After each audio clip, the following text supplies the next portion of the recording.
Mo True Crime. I am your host, Anne Marie, and I love true crime. I am your co-host, Mark, and I hate true crime. We'll discuss old and new, solved and unsolved Missouri true crime cases. And sometimes we'll take a road trip or fly around the world to bring you a mystery from other parts of the world. You can find us on Facebook, Instagram, Twitter at Mo True Crime. Please like us and share with your friends. This podcast is not suitable for children. Please use caution when listening around others as the subject matter can be upsetting.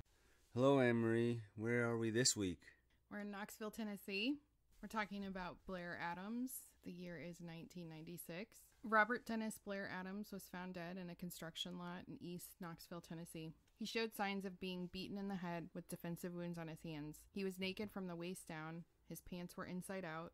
His socks were inside out, and he had no shoes on. Law enforcement said the pants looked like someone had pulled them off for him. His shirt was ripped open. There was also cash in the pocket of the jeans. One shoe was propped under his head like a pillow. Surrounding his body was around $4,000 in U.S., German, and Canadian currency. They were strewn about 100 yards from his body, like they had been thrown from a vehicle as it was moving, Davenport explained. Davenport is the chief of the Knox County Sheriff's Office Cold Case Unit. The fanny pack or hip pack that he was wearing was laying beside his body, containing around 5 ounces of gold bars, platinum coins, and jewelry totaling around $2,000. Various keys and a pair of sunglasses were also in the fanny pack. His wallet and passport were found intact, which is how law enforcement identified him.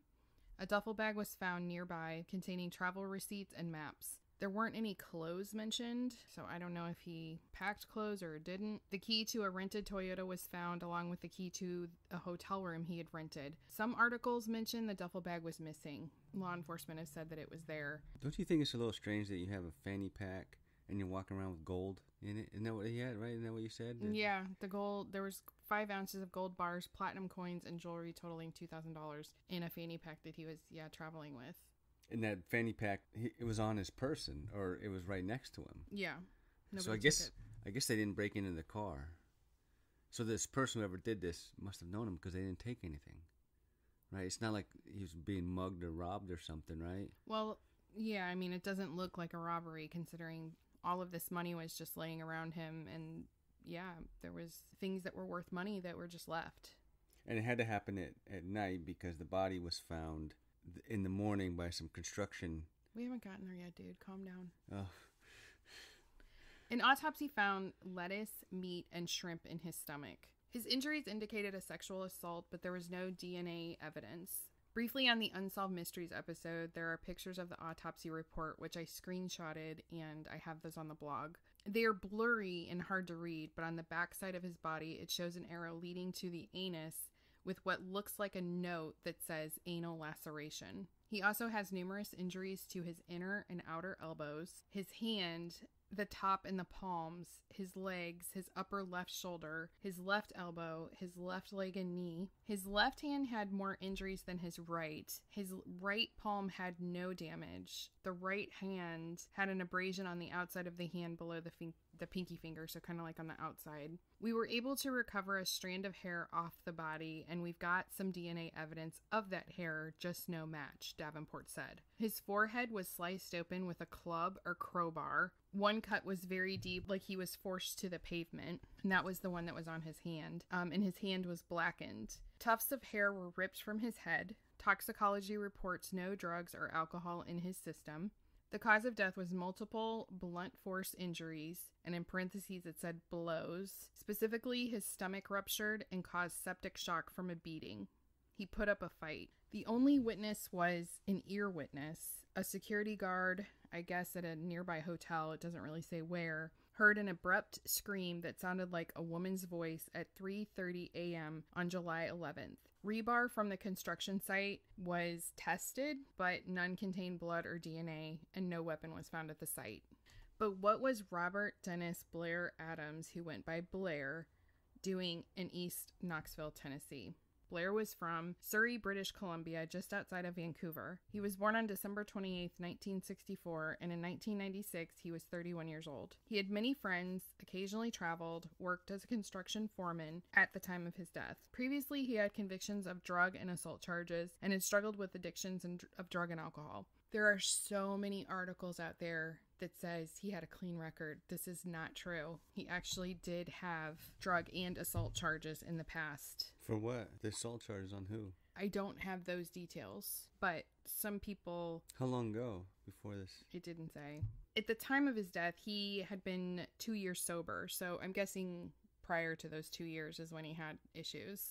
But he'd stopped attending Alcoholics Anonymous meetings at that point. Up until the summer of '96, he had been clean and he had been attending AA meetings. His personality started to change that summer. He became paranoid. He'd left job sites at work unlocked. He told his mom people were spreading rumors about him. His mother said he had problems sleeping and was agitated. He would stay over at her house because he didn't want to be at his apartment. When his mother asked him what was wrong, she responded, "I shouldn't tell you about it." And then on the Unsolved Mysteries episode, his mother makes a huge deal about it. You know, what was it? She didn't know. He told friends that someone was following him and wanted to kill him. Blair had a girlfriend in Germany and had many ex-girlfriends, and at one point had a homosexual relationship with a male roommate. His mother describes Blair as kind and ambitious and did not think he was suffering from any type of mental illness. In later years, his mother said he wanted to attend the 1996 Summer Olympic Games in Atlanta that began on July 19th. She said, quote, "That was the whole point of the trip." In late 1995, Blair worked for his stepfather's construction company, Double S Cedar Homes, on an assisted living facility near Frankfurt, Germany. And these are prefab homes. Today it looks like it's still in business, but is called Double S Homes. So it looks like they dropped the cedar. While in Germany, he met a woman while attending a party in November of that previous year, so in 95, and they started dating. This woman later told police that Blair was a gentleman. So he had a homosexual relationship before this, right? And then... I don't know if it was right before, but his mom is the one that alerted police to that he had a male roommate, and she said when she was around them, they would just giggle all the time. Like in a gay fashion? I guess. And I think so that's where she assumes that... I don't think it's an assumption. I think she got the feeling that's what was happening, and then I'm assuming he told her. And then after that, he went into a heterosexual relationship from then on. And we think that he never went back. It was only a year after that he was killed, right? I don't know when the homosexual relationship took place, but at the time of his death, he was in a heterosexual relationship. With the woman from Germany? Yes. So how did he see her? She came over? Well, we're getting to that.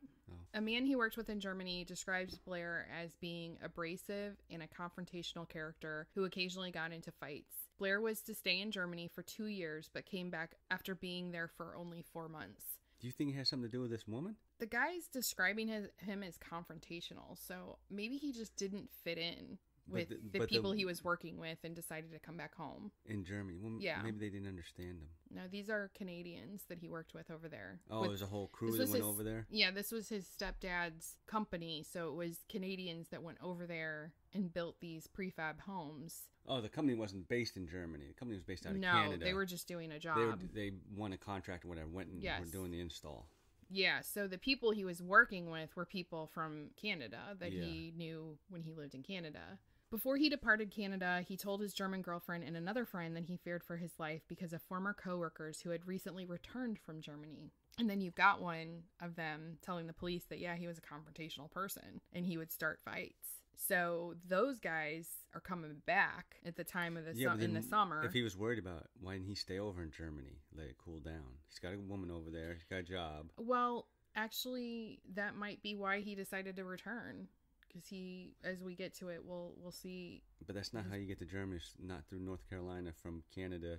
No, just these are the events days before Blair's body was found. On Friday, July 5th, 1996, Blair withdrew his savings of $6,000 in cash and retrieved the contents of his safety deposit box containing gold bars, platinum coins, and jewelry totaling around $2,000. On Sunday, July 7th, so I don't know what he did on Saturday, on Sunday, July 7th, he attempted to walk across the Canadian-U.S. border but was denied because of his previous drug and assault charges, and because he was carrying so much cash, he fit the profile of a drug trafficker. On Monday, July 8th, Blair... So that's not a lot of cash. $6,000 bucks? This is 1996. Okay, it's not that long ago. It's like But he's 18 just like, years. I think, but he had drug charges. He's trying to get into the U.S. I mean, it does look suspicious. It does. If you're just a person, he's walking. He's on foot. Well, in that documentary, they show him in a car. Okay, again, you're jumping ahead. This is why I don't tell you the cases before. You're jumping ahead. He tries 3 times before he gets across. Yeah. He gets across when he gets in a car. Okay. So being on foot, having drug and assault charges, carrying $6,000 in cash, probably looking a hot mess, acting a hot mess, it looks suspicious. So they're like, no, you need to go back. Okay, yeah, but this is Canada in the 90s. These are construction workers. Sometimes you get in fights, right? I mean, this stuff just happens. You go to a bar. Yeah, so, it's not unusual, I don't think. Construction workers, they get in fights and things like that, right? So I don't know how serious the charge was. I guess we don't know how serious the charge was. And did he do any time for it? He had an addiction problem. So he may have been getting in fights that were kind of drug fueled. We don't know. But this guy in Germany, after being 2 years clean, this guy's still saying he's a confrontational character. So that may have been just his personality. He was confrontational. Yeah. Maybe having the drugs just amplified it. He was denied entry on Sunday. On Monday, July 8th, Blair had been staying with his mother because he did not feel safe at his apartment. He packed up his things and left his mother's house. This was the last time she saw him alive. He went to work, but only to quit and ask for his last paycheck. And of course they were like, what is going on? He told them that he had to get away for a while, but he wouldn't ever he never went back to get that last check. He then went to the Vancouver airport and purchased a round-trip ticket from Vancouver to Frankfurt, Germany for $1,600, and he paid cash for it. The flight would leave the next day. Hours later, he went to a friend's house in Westminster and asked her to take him to the Canadian-U.S. border. He told her that someone was trying to kill him. His friend declined as it was around 1 a.m. when he showed up to her house, and she didn't want to leave her sleeping children home alone. And she just said, sorry, I can't help you. Before dawn, Blair attempted to cross the border on foot again. Authorities at the Pacific Highway border crossing noted that he had small scratches on his hands and legs, which, how would they know that he had scratches on his legs? He might have had shorts in. Okay, that's what I was wondering. Maybe he had shorts on at that point because, his body, he's found wearing, there were jeans next to his body. Blair also matched the description of an auto theft suspect. A blue car stolen in Vancouver had just been found near the point where he tried to cross. Blair denied that he stole the car. Police had no evidence and released him back into Canada. The day before, a friend saw him driving a blue car that was not his car that he was usually in, which was his Chevrolet Chevette. On Tuesday, July 9th, Blair went back to the airport, ditched his Chevette, and turned in his ticket to Germany for a refund, saying that the friend he was going to visit had gotten sick. His girlfriend was not expecting him to come visit her. He rented a Nissan Altima and again attempted to get through the U.S.-Canadian border. This time it worked. He then drove 200 miles to Seattle. I have also seen that he took a ferry from Victoria to Seattle, but I think it's more logical that didn't happen because he did have the Nissan, which was left at the Seattle airport, so I'm pretty sure he drove. He left the Nissan Altima at the airport in Seattle and bought a one-way ticket to Washington, D.C., which was the next flight. Not that he really wanted to go there, but that he had asked what was the next flight leaving, and it was Washington, D.C. And this is also a little odd. So he bought a one-way ticket. He spent around $770 on the ticket, and if he would have bought a round-trip ticket, he would have only spent between $350 and $400. So it's like he's not really thinking clearly at this point. And also, the receipt for that ticket is on the blog. It's a little blurry, but it's a screenshot from the Unsolved Mysteries episode. On Wednesday, July 10th, Blair arrives in the early morning to Washington, D.C. and rents a Toyota Camry. He rents the Camry around 6:45 a.m. Near Zion Crossroads on U.S. Highway 250 in Troy, Virginia, Adams backed his car into another man's vehicle, causing minor damage. The man told detectives that Adams seemed nice but was in a hurry, and I'm guessing he stopped maybe to get gas there. Not really sure why he was there other than that. Around 5:30 p.m., he's seen at a gas station in East Knoxville, Tennessee. The drive from Washington, D.C. airport to the gas station is 7 hours, which would make him leave Washington, D.C. around 9:30. So I think there's some unaccounted time there. So yeah, because you think a tank of gas can go that long? Well, if he stopped in that, maybe he had to go to the bathroom, but if he stopped in Troy, Virginia from Washington, D.C., I don't think a Toyota Camry would need gas that quickly unless they didn't have it filled up. So he may have stopped for gas, may have stopped to the bathroom. Okay, but so his flight came in at 6:45. He rented a car that takes like not very long. Depends, I guess. I mean, sometimes those things are backed up a little bit. Well, it's a Wednesday. There might be like business travelers. It's July 10th, so... That's interesting. You can rent the car that early. 6:45. Mm-hmm. Well, maybe that is the account of time. Maybe he had to wait until 8 for it to open. That would make sense, actually. But law enforcement have him renting it at 6:45, though. So... Well, it should say on the receipt, too, doesn't it? Probably. I don't have that receipt. Oh, what receipt did you have? The flight. Oh, did it have a different name on it?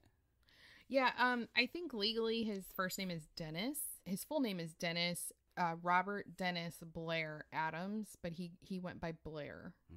So Dennis, I think, is his legal.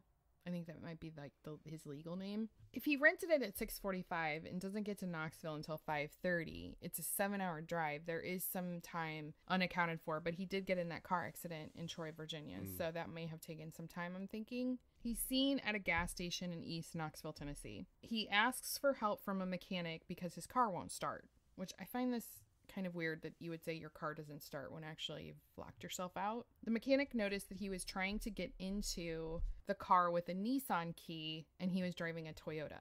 The mechanic has Blair check his pockets, but he cannot find the key. Now, this is another thing that differs from accounts. On the Unsolved Mysteries episode, the mechanic supposedly asks him to check his pockets and he gets kind of like belligerent and says, I don't need to do that. I don't have the key. This is the key I've been using for this car. Most other accounts, articles, local news articles say that he did check his pockets and he could not find the key. Which I'm not sure. So the driver, the mechanic, and he's a tow truck driver as well, his name is Gerald Sapp. He takes Blair and the car to a nearby hotel. The hotel is the Fairfield Inn, located at 1551 Cracker Barrel Lane, which is in East Knoxville, very close to where he just was at the gas station. Blair left his duffel bag in the tow truck. Gerald doesn't notice it first, but later, once he notices, maybe he got back to the truck stop or the gas station, he realizes it and he drives it back to him at the hotel. Blair enters and leaves the hotel 5 times within 40 minutes before approaching the counter and renting a room.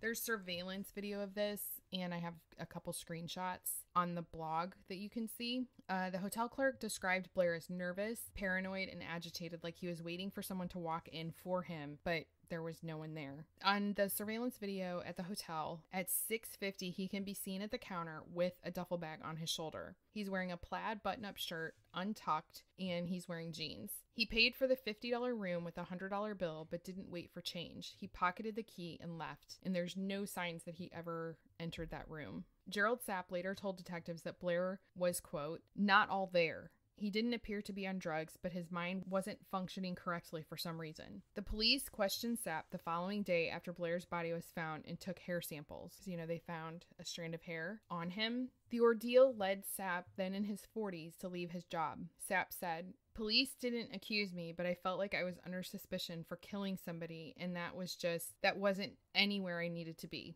So how is leaving his job going to fix that? I think it just really bothered him. And plus he kind of felt like he was a suspect. I think he felt like he was a suspect and he didn't want to... Yeah, but so how is leaving his job going to change that? How is leaving his job going to change that? It probably wouldn't, but it almost sounded like he was like, peace out, and left.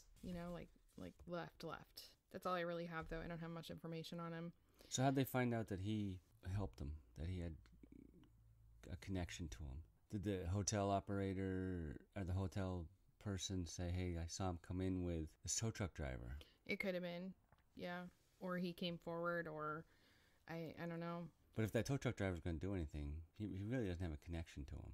Well, this is also, he's seen on the surveillance at 6:50. So, the first time he's seen at the gas station is 5:30. So between 5:30 and say 7 is when he was with him. His body was found at 3:30 a.m. that next morning. So unless he came back. Yeah, but where was Blair all this time till 3:30? If he never entered the hotel room, where'd he go?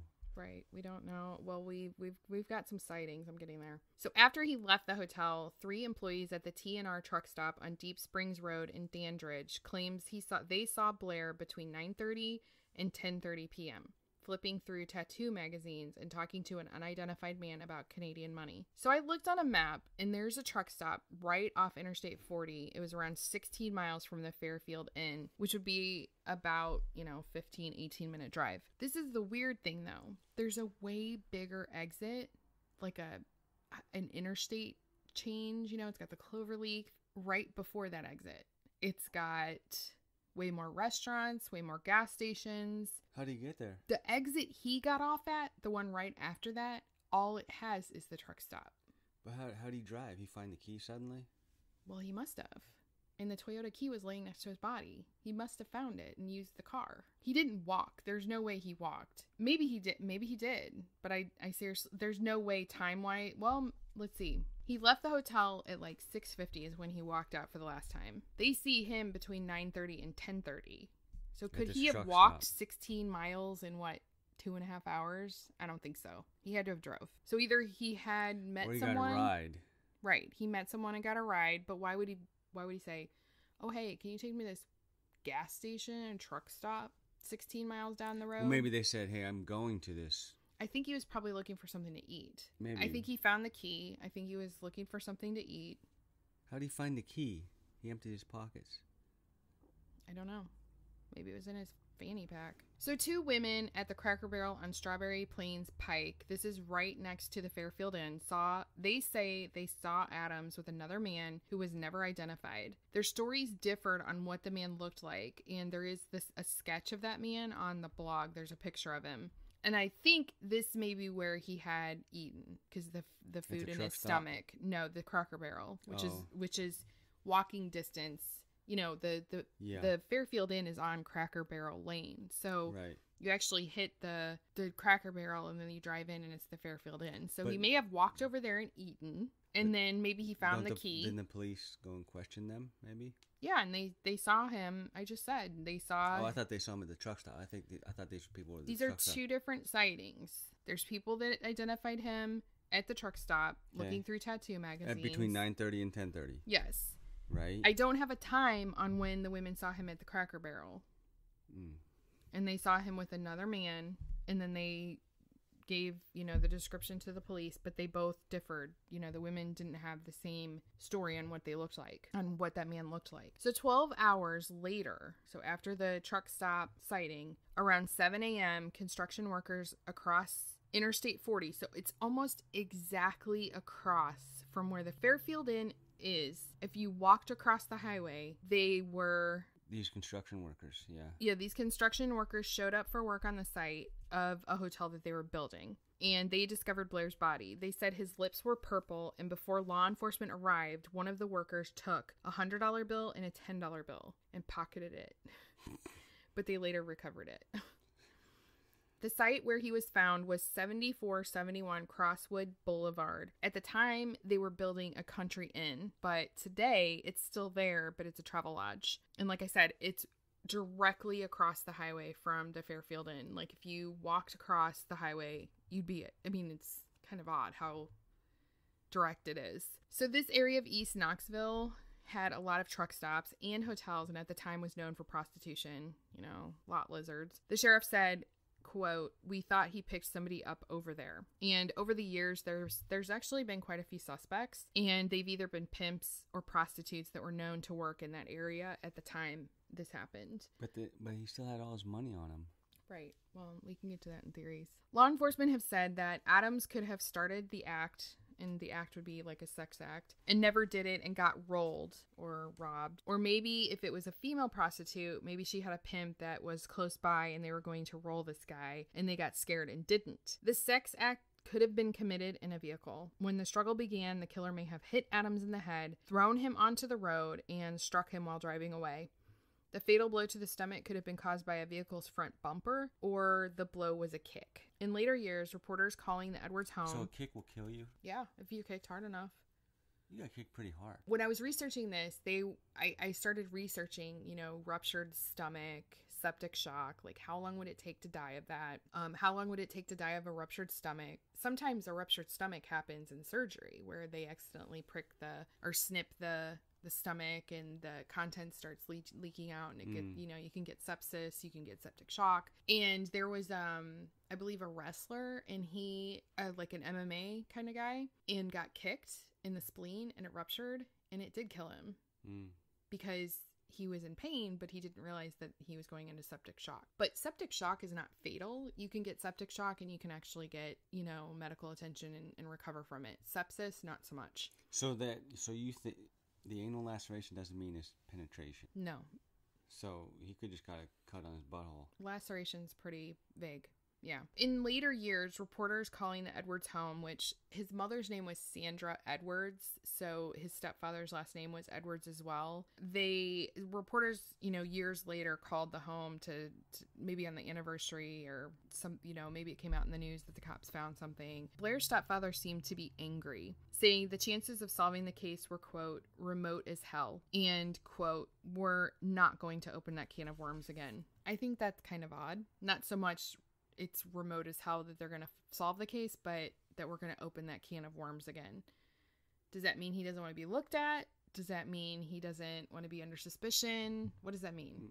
Well, it could be an emotional thing, right? It seemed like he kind of he gave him a job, and I don't know, I'm thinking it's just emotional. It's just, nothing's going to be solved, and let's just move on instead of rehashing all this. Yeah, but if your stepson was murdered, was found dead, and the cops have ruled it a homicide, and someone calls you to ask you about it, would you the reporters think it's a can of worms?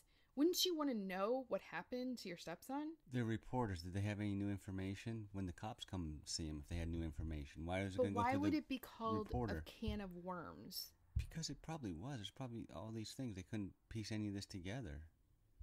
Right? It's like a bunch of worms running around with no direction or anything. They just lay them on the table and just go all over the place. Right? And you have to go round them up and put them back in. And he doesn't want to do that again. He doesn't want to be a worm wrangler? No. Okay, so theories. I looked up a common theory with him is adult onset schizophrenia. So I looked up when that usually occurs because, he, to me, is displaying that his brain is not working correctly. Something is not, there's short circuits. Why? Because he thinks somebody's trying to kill him and actually somebody does kill him? Well, that's I don't know if thing. he's not crazy, right? He's not crazy. Right. So is he really paranoid? But no, the things like they were saying he was being forgetful on the job. He was, the thing with the key, that he had the key, but he was insistent that it was a Nissan key that worked for this Toyota. The fact that he was, could have saved money on the airline tickets. He decides it's just the erratic, indecisive decisions he made. Not aware of all those options. When you go to the thing, hey, I'm just going here. I mean, you guys are one track mind. I need to go here. I'm not even thinking about, I don't really care. I'm thinking you might relate. Who might relate? You. You can be indecisive. I don't think so. No. See?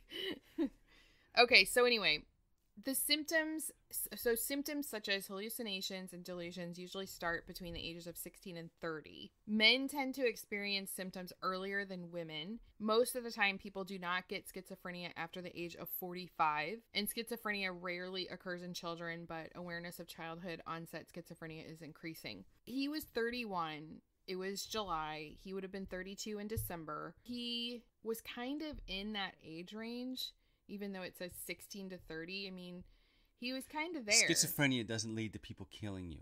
But this is a theory. We're discussing theories. So I you know. can not be confrontational, please. I'm just saying. Okay, so what? You might have schizophrenia. If you turn up dead, I'm going to have to tell them you were confrontational. It doesn't mean you're going to die, right? It doesn't mean you're going to die. He was confrontational. Well, okay, that's the thing. Everybody's saying he's paranoid. He thinks people are after him, but he is 2020. Dead. He is dead. That's, right. I mean, was he really paranoid? Okay, so that leads us to another. He might have been paranoid for a good reason, right? But was it because someone was after him, or was it because it was an incident that happened? Did it have nothing to do with his paranoia? So that's my next thing. Okay, somebody's after him. Who would be after him? People have suggested that There could be a lot of people. If he's there were into drugs. There was someone that hired a private investigator, that and that's German who was following him. Family, maybe. Yeah, husband. that's a theory as well. That she was young, apparently between 16 and 17 years old, and her family. She was that young. Supposedly. Oh, he's rocking the cradle over there, wasn't he? I guess. I mean, the age of minors is like, lower than ours, but it doesn't matter. The guy was like 30 years old, wasn't he? Mm-hmm. Yeah, that's pretty gross. So people have speculated because of that. It was her family. There's been speculation that someone hired a private investigator, and there was actually someone following him. But why? Who would do that? Her family? I don't think so. And then this is my thing. They would just cut it off. Why, if you wanted to kill somebody, okay? Why would you just follow him around all these wacky places? Why wouldn't they killed him in Canada when he walked across, tried to get across the border on foot twice? Okay, you had an opportunity there twice. Okay, they missed it. They follow him across the border. He drives to Seattle. At some point, he had to get gas. He goes into the airport. He flies to Washington. And all the time, they're knowing every step that he's doing that is erratic, that is not planned. I mean, it just doesn't seem likely. How do you know, though, it's not planned? What was he doing? Because he got the ticket to Germany. Then he canceled it. Then he got the ticket to Washington, D.C. And then he didn't tell anyone where he was going or what he was doing. It was only years later that his mother said, oh, he wanted to see the Olympics. Well, he could have just mentioned that in casual conversation. Right. And then but why would she not say that at the time? And then come up with it years later? That just seems odd. Another theory I kind of thought of myself is, could he have possibly been suffering from something medically? Like maybe he was already in septic shock? Maybe that blow happened some other time? The rupture of his stomach? Like maybe that happened some other time? You mean like years before? No, not years, but like days before. I mean, could it have happened where... It wouldn't have pulled his pants off. No, definitely something happened then. But what I'm saying is, could he have already been in some kind of medical, not mental illness like schizophrenia, but medical issue? And then that was kind of like the final straw kind of thing. Like he got kicked hard enough. I don't know. It's just something to consider. Because he couldn't get medical attention in Canada, and he was too embarrassed no, like he to tell didn't people even know what had happened. He didn't even know. Some people don't know that they're in septic shock. It's because it slowly leaks into your system. But he had his left arm or something had a bunch of cuts and stuff. Yeah, on it. He had defensive wounds. Like he, blocked blows. So he was attacked. Yes, he was definitely attacked. But it's something, I'm just saying it's something to consider. Okay, so another popular theory, which I just think is, it's even silly to entertain, is suicide. But there is a movie called The Driver's Seat. It's with Elizabeth Taylor. And she flies to... This is a movie, by the way. There's the movie. It's not reality. It's the movie, yeah. It's a movie. But it makes me think of this movie. A lot of things happen in movies that... No, she flies to... I don't even remember where...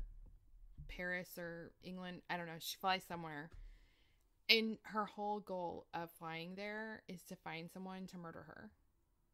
She wants to die, but she can't do it herself. She wants to commit suicide. How are we relating this to this case? Well, there is the popular theory of suicide.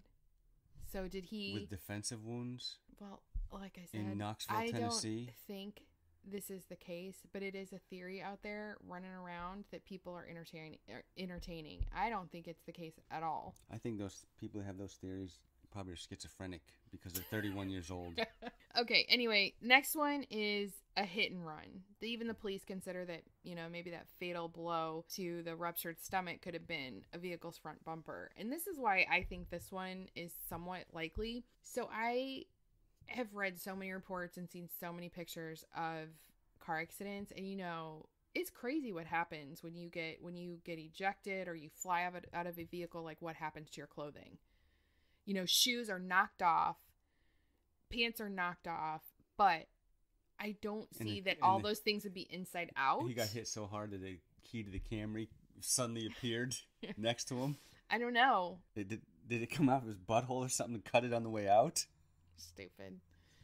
Okay, speaking of that, there is a theory as well that someone was following him because he had something. And the law enforcement have even said, we don't know if anything was missing because it wasn't there.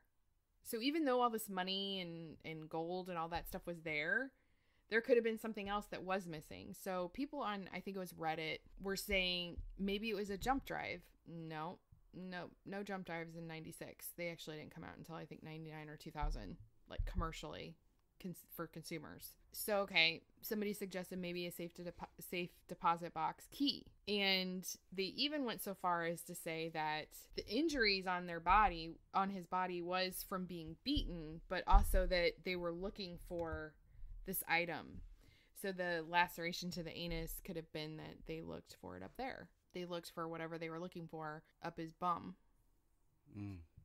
That he was, again, I really don't see someone following someone for that long without at some point confronting them.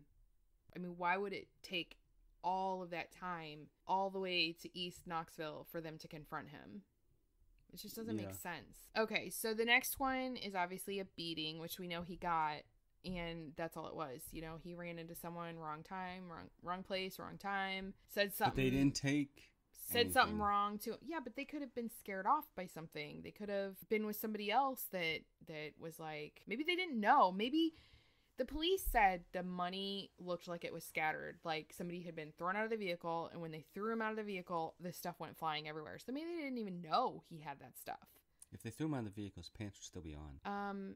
Not if they were doing something in the vehicle that went awry, and then they went to this kind of, you know, construction site, threw him out, threw his clothes out, and then when he fell out, all this stuff went flying everywhere, and they didn't see it because they were, you know, hauling ass to get out. That's what I think happened.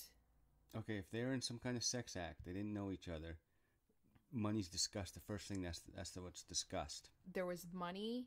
Okay, but these money people found in the pockets of his jeans as well. So he obviously kept money in several places. Okay, we don't know where that money that was scattered all around his body. Yeah, but we didn't know where that came from. The hooker or whatever would know. He pulls out this money, say it's $100. Pulls out this money. There's more where that came from. They know this. There's more where that came from. But if you... And that's taken care of in the beginning. If you accidentally, fatally hit someone, I don't think you're going to stick around. Okay, so this theory was that you started was he was thrown out of the car. Not hit. He was thrown out of the car. He was hit in the car. Okay, this is what I think happened. I think that he got in the car with someone, whether it was a prostitute, male, female, something went awry, okay? At the time that he had already taken his pants, his shoes, his socks, his pants, may have been in the midst of it, something went awry. Maybe they're right. Like they were planning, you know, a female prostitute and a pimp. Maybe that's what they did. They robbed people. They set it up like they were going to be a prostitute, but really they were just robbing people like Eileen Wuornos, you know? That's fine. Okay, let me finish. They would have taken the rest of the money. Let me finish.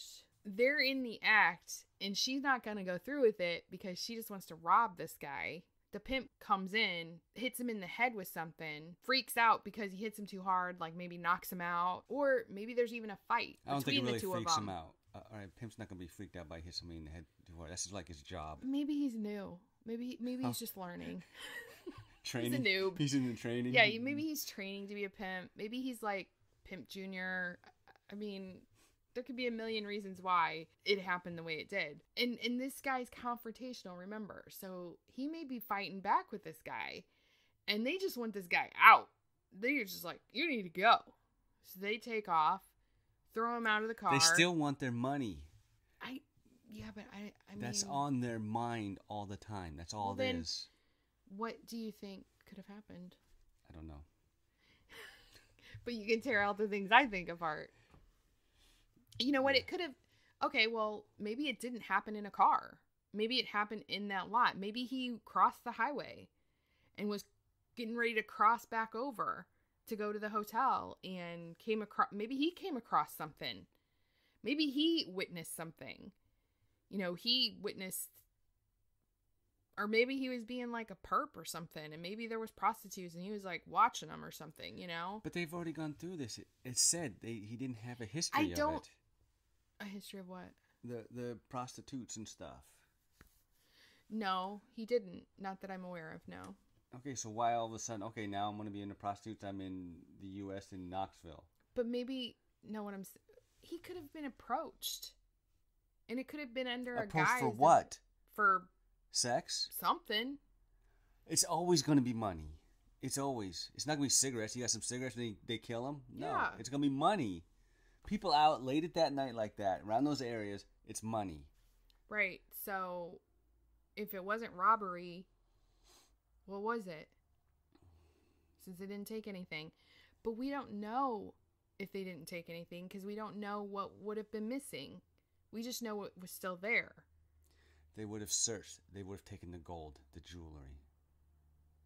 Those things they would have taken. Okay, so why didn't they? Was it somebody that knew him and there was a different motive? It seemed like it had to be somebody that kind of knew him. So you think he was being stalked? That's why he was paranoid? Who was stalking him? A hitman? Like family from Germany of that girl? I mean, who had a motive? Who would have done it? I don't know. I don't know if we know enough to say. This is right? probably why it's unsolved. Well, those people that were in Germany with him, they were disgruntled. I don't think they would kill him because he's confrontational and probably an asshole to work with. Yeah, but he said that was specifically pointed out that he came back early from Germany, right? Yeah.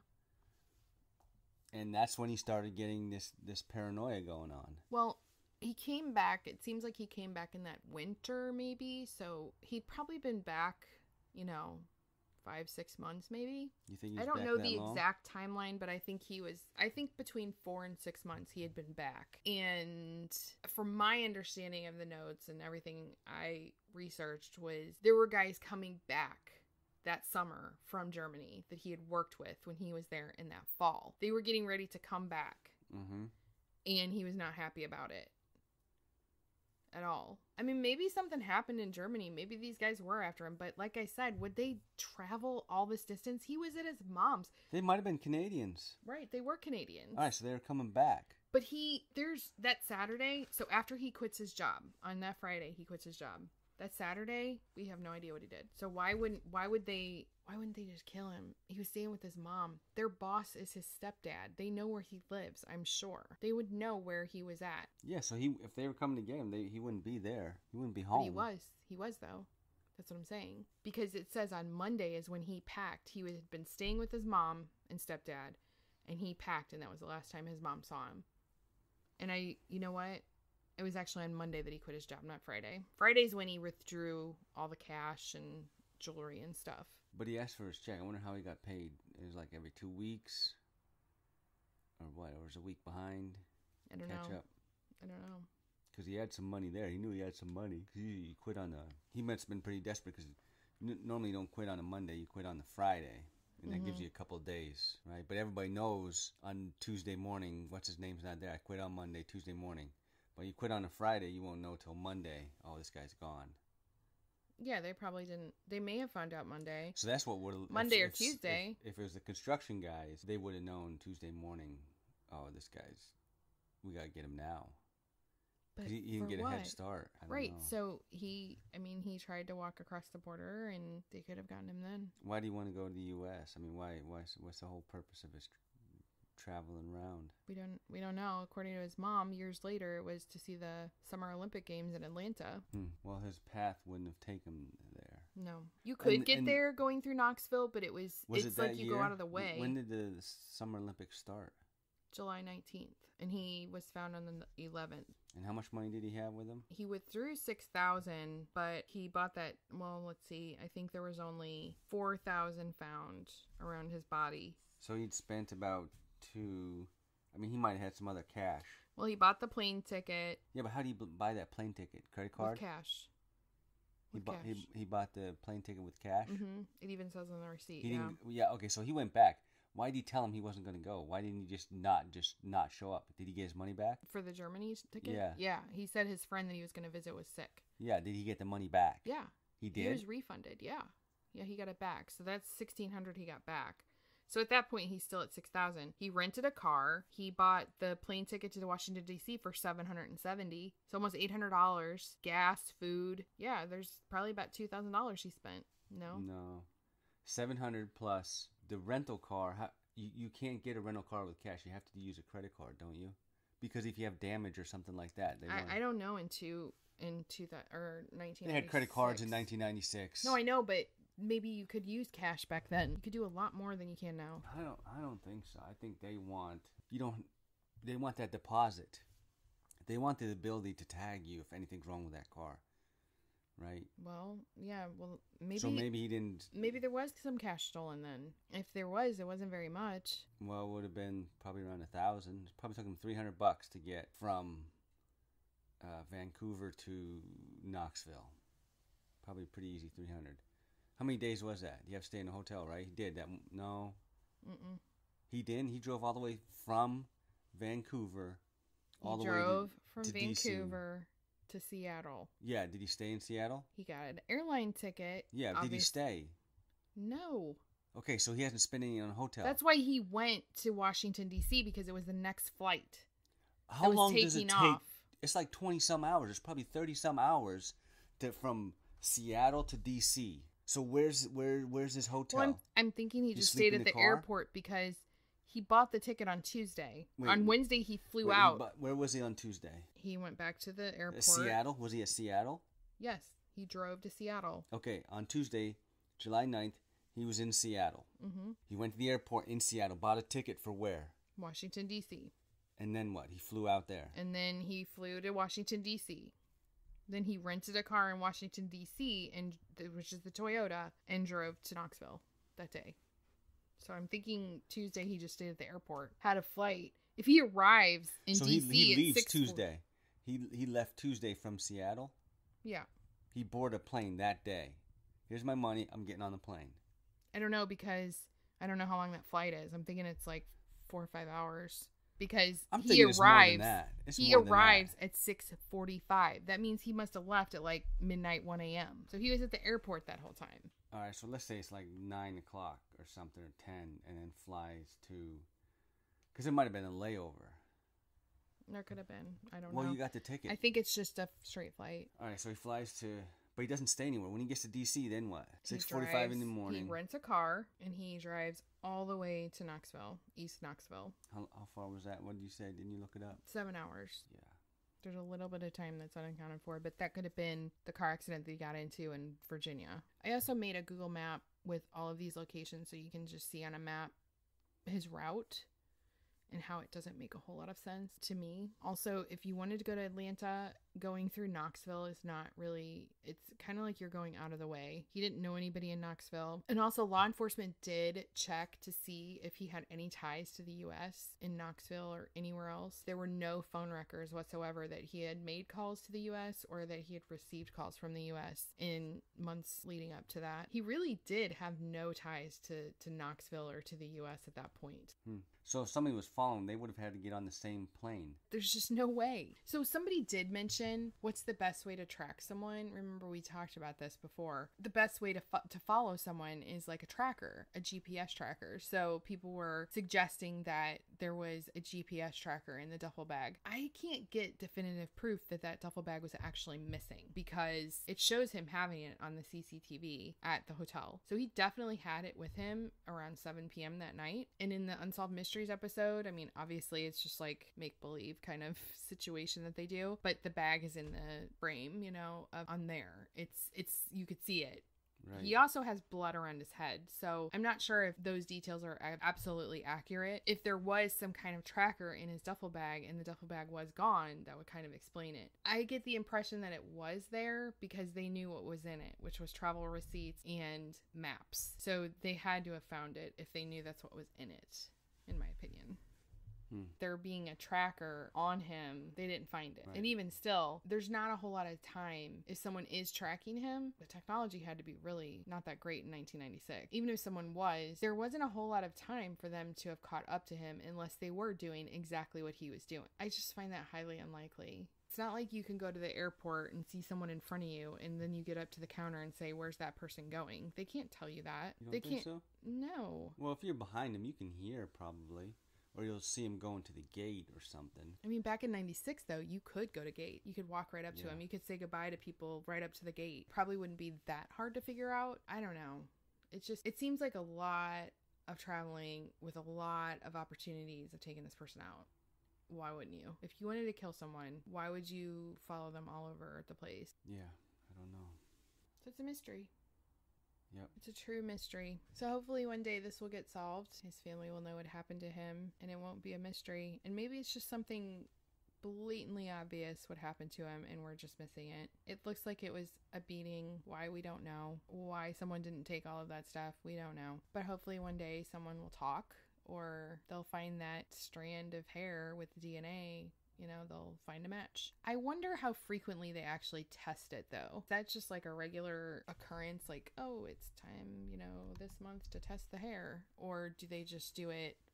I'm thinking on the request. Somebody has to file a request for it. There could be somebody that goes into jail for 30 days and they miss it. Or is that DNA on file? I guess states differ from state to state on how they can keep DNA in the system. But it'd be interesting to know. I think that if they find that strand of hair and who it belongs to, they'll figure it out. Yeah. All right, well. Be good. And if you can't be good, be careful.